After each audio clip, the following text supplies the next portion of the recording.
good morning, boys and girls. So, unfortunately, I'm not here again today, but you're still responsible for completing your work.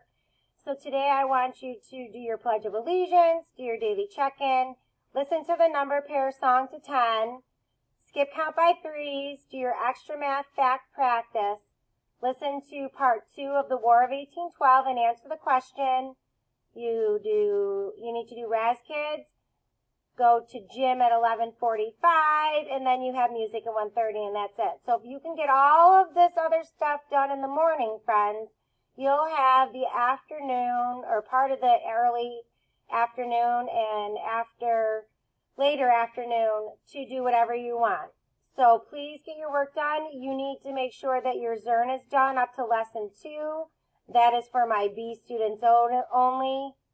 That is not my A students, which are my Monday, Tuesday students. So B students, Thursday, Friday students, you need to make sure that you have completed your Zern up to lesson 2.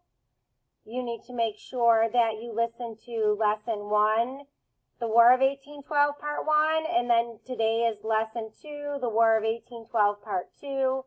So please do any work that you might have missed yesterday and Monday, today as well, on top of what you have to do.